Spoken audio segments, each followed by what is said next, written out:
Real fake, real fake, real fake, real fake news.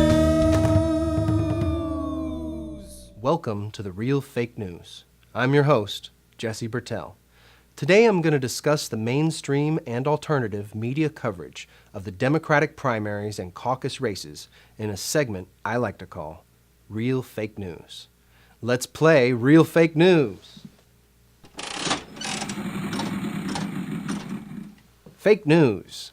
In fake news, both Hillary and Bill Clinton have been reported actively campaigning outside and even inside of polling places, while long lines of people were waiting outside to cast their ballot, many of whom didn't get to exercise their democratic rights.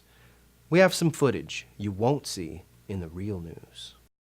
We can grow together. We can all rise together again. And Hillary says the way to do it is to build ladders of opportunity and then get rid of the barriers.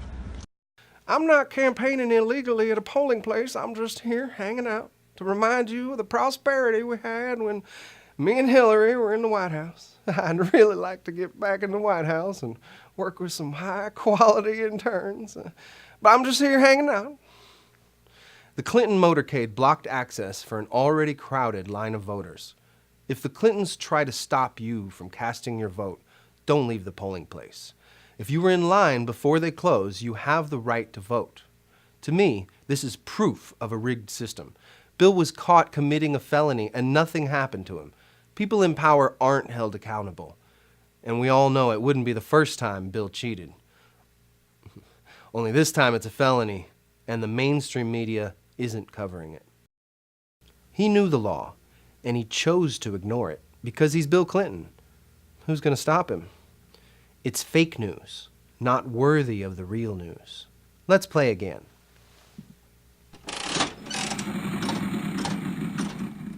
Real news. The news seems a bit biased in Hillary's favor. Although polls clearly show that Bernie is winning debates, pundits and the headlines at CNN and the Washington Post seem to disagree. The Washington Post reported, 5 reasons Bernie Sanders lost last night's Democratic debate. Here's CNN reporting why Hillary Clinton beat Bernie Sanders. And another from the Washington Post, Hillary Clinton won last night's debate by making it all about Barack Obama. And I like this one, how Bernie Sanders could lose, but still defeat Hillary Clinton. From CNN, Super Tuesday, Clinton, Trump win big, Cruz takes Texas, Rubio scores first win. No mention of Bernie on that one. And my favorite one, even Bernie Sanders could beat Donald Trump. Even that schmuck Sanders could beat Trump. Here's a CNN delegate estimate.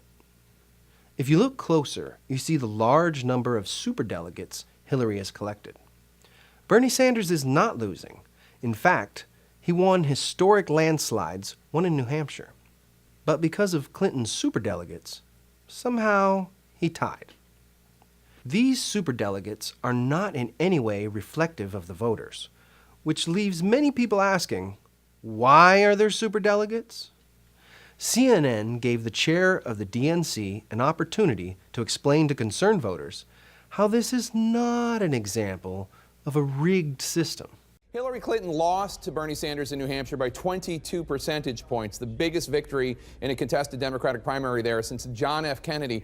But it looks as though Clinton and Sanders are leaving the granite state with the same number of delegates in their pockets because Clinton has the support of New Hampshire's superdelegates, these party insiders. What do you tell voters who are new to the process who says this makes them feel like it's all rigged?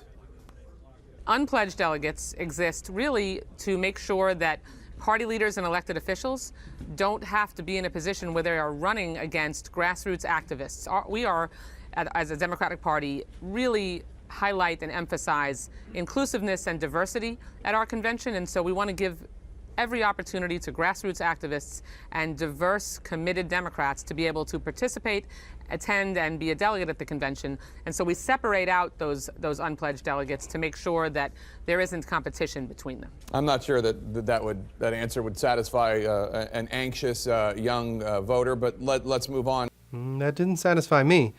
Did it satisfy you? You're just a young voter after all. You don't understand the process. There. So basically, Superdelegates are there to make sure that real candidates like Hillary Clinton don't have to compete against these little itty-bitty grassroots activists like Bernie Sanders. He's not a real candidate. What's that? Oh, my corporate overlords are telling me to move on. So let's play one more time.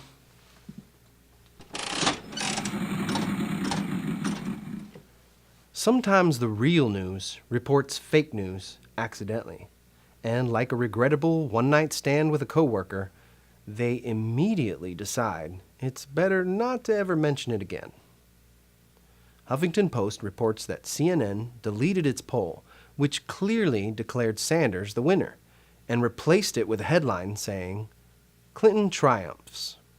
According to a CNN poll, Bernie Sanders is projected to win against any of the Republican candidates. But Clinton is projected to lose or win by very small margins against Republicans. A fact that came from CNN, but is now ignored by CNN campaign coverage. So even though the real news portrays Clinton as the safe bet, Bernie may be our only chance to avoid a Trump presidency. If Hillary Clinton gets the nomination and loses to Donald Trump, it's your fault, CNN. The fact is that Bernie and Hillary are neck and neck, but you wouldn't know it by watching mainstream news coverage.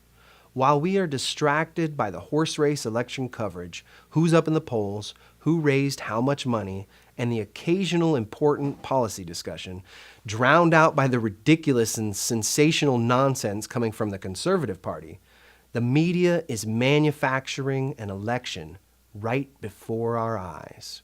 The rules of the game are rigged against changing the power structure. People in power can get away with subverting democracy while the media convinces the general public that there is only one legitimate candidate. I'm just guessing.